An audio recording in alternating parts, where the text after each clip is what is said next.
Débat 24 Afrique. C'est maintenant. Quand on accuse un autre État, en général, on produit le début de preuves. Vous qui êtes historien, docteur Banga. J'ai envie de dire, la règle elle est connue. Quand on a pris le pouvoir sur la base de faux et de rodomontades, c'est tout à fait normal qu'au bout d'un moment, on soit perdu, on soit rattrapé par cela. Les gars ont dit qu'ils étaient des héros, qu'ils pouvaient libérer leur pays. Nous, depuis, on était toujours constants ici. On dit ils ne peuvent pas. Ils ne peuvent pas parce qu'ils n'ont pas la capacité. Ils ne peuvent pas parce qu'ils ne prennent pas le bon chemin. Le bon chemin, c'est celui justement de la solidarité et d'une réponse collective. Face à l'échec, qui est patent, face à l'échec, qui est clair, je suis désolé, on a les images de Niamey. Je ne suis pas sûr que depuis 2023 jusqu'à aujourd'hui, ça a changé. On voit là. C'est inflation, insécurité, isolement, pauvreté. Et donc, quand on ne peut pas répondre aux attentes des peuples, qu'est-ce qu'on va faire? On va rechercher des armes. J'ai vu même qu'ils ont fait un meeting pour signaler la page de Makosso. Je me suis dit, on est tombé jusqu'à là. Et puis, comme Ali l'a dit, quand tu es un grand chef, il faut avoir une équipe, il faut laisser certains faire, entre guillemets, le sale boulot. Ça aurait été un ministre, un activiste, tout ce que vous voulez. Mais qu'un chef d'État se met à ce niveau-là, il déshonore même son pays. Il est en train de dire que dans mon pays, on n'est pas susceptible de s'organiser, de mettre... Parce que quand toi tu fais ça, qui rattrape? Parce que tôt ou tard, là, on est dans le même espace. On doit rattraper. Mais si vous-même, le chef, vous mettez dans cette posture-là, qui va rattraper? Je pense que moi j'ai envie de dire par la force des choses, Tiani, Goïta, Ibé sont devenus les chefs de leurs États. Ça fait pour certains 5 ans, pour d'autres 2-3 ans. On est arrivé à un stade où ils doivent tirer les conséquences. Et les conséquences, c'est l'échec. La solution, c'est qu'on est ensemble, on fait face aux mêmes menaces. Et c'est d'autant plus dommage qu'avec un pays comme le Niger, on avait tellement avancé qu'on s'est redonné des ambassadeurs. On s'est redonné des ambassadeurs. Il n'y a même pas longtemps, le ministre Dosso s'est retrouvé d'un pays de l'AES. J'ai moi-même personnellement rencontré le premier secrétaire chargé d'affaires de l'ambassade du Mali. On a parlé. Je pense qu'on est arrivé à un stade où, comme on le dit, il y a le temps de la bagarre, il y a le temps de la construction. Changeons notre état d'esprit. Et je vais terminer quand on a dit que le coup d'État soit une mauvaise chose. C'est tout ça. Parce que le coup d'État pollue l'atmosphère. Les coups d'État te font croire qu'à chaque fois on va te faire renverser et t'emmènent à vouloir faire renverser d'autres pays. Et c'est ce qui s'est passé au Bénin. Mais on n'a même pas suivi dans l'actualité. Au Nigeria, là, la semaine passée, il y a eu un procès contre une quinzaine d'officiers qui ont tenté des coups d'État il y a quelques mois. En octobre. Voici ce qu'on est en train de faire dans notre espace. C'est qu'aujourd'hui, là, au lieu de consacrer nos énergies, nos forces de défense et de sécurité, sur la lutte contre les terroristes, tous les chefs sont bien de consacrer aussi à épier, mais on se met tous en danger, on met même en danger les opposants. Parce que vous créez la peur. Vous créez la peur. Aujourd'hui, là, tu vas dire quoi à Talon? Quand Talon arrête le frère de Tigri, tu vas lui dire quoi? C'est ça que nous, on voulait éviter. Et certains intellectuels, certains leaders de la société civile ont conduit malheureusement notre espace sous le journal dans cet état-là. Il faut qu'on en sorte. Pour en sortir, bon, voici notre ami de Guinée. On est content, on n'est pas content. Il est devenu président de la République, on le traite comme tel. La démarche de la Côte d'Ivoire n'a jamais été d'être le déstabilisateur de ces pays. Au contraire, notre président, notre diplomatie a toujours pris de la hauteur. Il faut que les autres, ça s'agisse. Qu'ils comprennent qu'on est ensemble dans un mouvement face aux pressions climatiques, face aux pressions terroristes, et qu'il faut arrêter ces jeux-là. Ce n'est même pas digne. Quand vous n'avez pas la capacité de répondre aux défis sécuritaires qui vous sont imposés, soit vous en ouvrez avec vos voisins, et ensemble, on cherche de construire des solutions. Mais il faut arrêter à chaque fois, quand vous échouez, d'accuser la Côte d'Ivoire. On est fatigué d'être souffre-douleur des gens qui n'arrivent pas à répondre au minimum qu'ils ont promis à leurs concitoyens. C'est de leur responsabilité. Qu'ils fassent preuve de responsabilité et de plus de respect envers la Côte d'Ivoire. Docteur Adjelou, vous ne vous êtes pas prononcé sur ce sujet? Si. Ah si, déjà, d'accord. On a fait le tour alors. Ouais. André, c'est à vous? Oui, alors, moi j'entends très souvent des gens dire oui, les terroristes, là, ils viennent d'où? L'un des narratifs récemment, c'est qu'il y avait un ressortissant français parmi les terroristes. Mais qui sont les terroristes que les dirigeants eux-mêmes connaissent? Parce que c'est ça, on veut donner l'impression que ce sont des extraterrestres ou bien... non, il n'y a aucun Ivoirien chef djihadiste, il n'y en a pas. Parce que c'est ça, il y a des organisations qui sévissent au Mali, au Burkina, au Niger. Ceux qui ont revendiqué l'État islamique au Grand Sahara, EIGS, basé au Mali, dirigé par qui? C'est une organisation d'obédience salafiste djihadiste, dirigé par Abou al-Sarawi. Il vient de Sahara occidental. Les IGS opèrent donc dans la zone de la frontière entre le Mali et le Niger. Ils le savent très bien. Il y a le groupe de soutien à l'islam et aux musulmans, GSIM. En arabe, ça se lit JNIM. Le JNIM est composé de 5 organisations. 5. Première organisation, en Sardine, dirigée par Iyad Agali. Nationalité algérienne. Zone d'opération Kidal. Ils le savent très bien. Ils n'accusent jamais l'Algérie.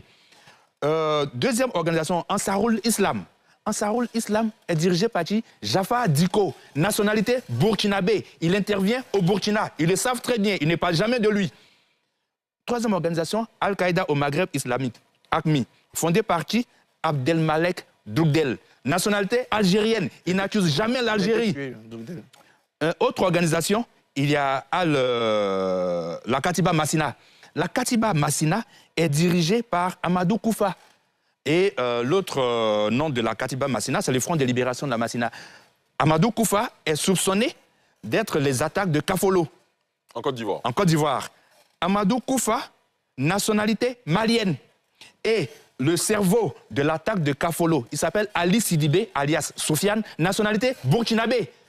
Mais la Côte d'Ivoire n'a jamais dit parce que Sofiane est burkinabé, donc c'est le Burkina qui est derrière.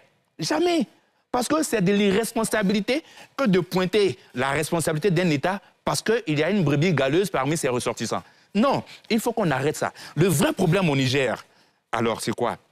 En 2025, il y a eu 450 attaques au Niger. 1900 morts, principalement, savez-vous d'où?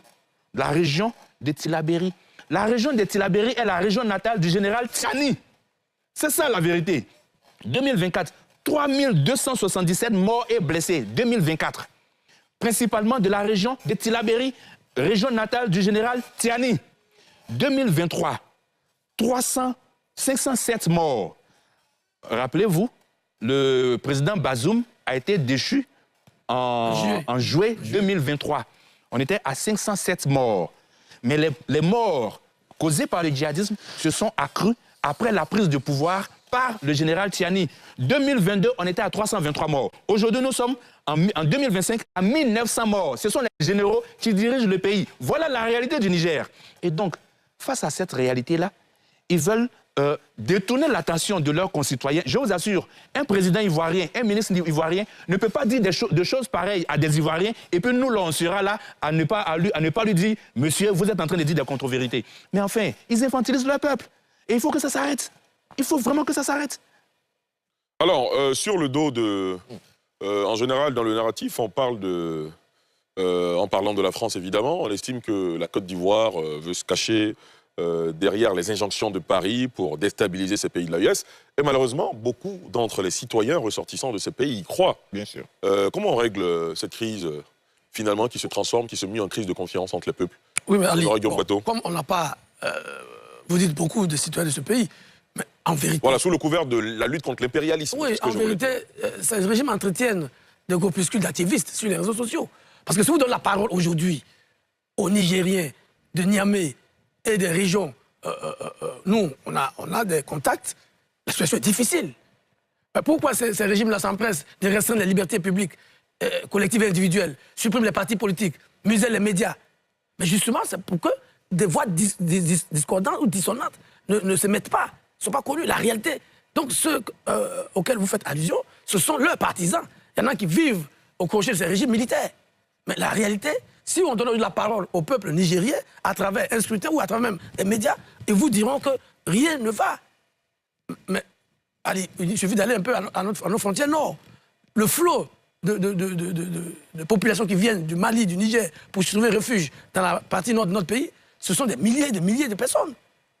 Parce que ça ne va pas là-bas. Tous ces activités que vous voyez qui créent, une seule personne peut créer 10-15 faux comptes, juste pour donner le sentiment que ces régimes sont soutenus. Mais la réalité, ça ne va pas.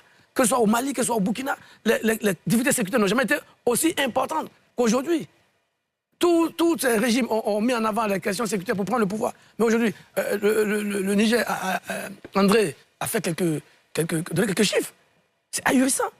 Donc, ces régimes-là sont obligés, pour endormir leur propre population, d'être actifs sur les réseaux sociaux notamment. Bon, il y a eu la passe d'armes ici récemment entre le régime burkinabé et les autorités ivoiriennes. Tous ces relais qui ont été arrêtés, dont malheureusement Alinou Faso qui a fini par décéder, on a bien vu qu'il y avait une organisation derrière pour essayer d'influencer non seulement leurs propres opinions à l'intérieur de leur pays, mais aussi l'opinion de quelques naïfs dans nos pays. Des gens qui nous ont fait croire qu'ils faisaient mieux vivre à Ouaga, à Niamey, à Bamako qu'à Abidjan. Bon, donc c'est un narratif qui est connu. Les gens, quand ils n'ont rien à proposer à leurs concitoyens, quand ils n'ont pas de projet... Aujourd'hui, qui peut nous dire combien d'investissements il y a eu depuis que les régimes militaires sont au niveau de l'AES? L'AES avait promis de sortir du CFA. Où ils en sont avec ce projet? Où ils en sont? Où ils en sont avec tous les projets pharaoniques qu'ils ont annoncés? Mais ils font du surplace dans le meilleur des cas, sinon ils reculent dangereusement. Et le problème, c'est que malheureusement, nous partageons le même espace communautaire avec des populations qui sont entremêlées par l'histoire, par la géographie, par la culture. Et tout le désordre qui crée chez eux, malheureusement, c'est notre espace communautaire qui va en prendre un coup. Ah, tu as évoqué le coup d'État.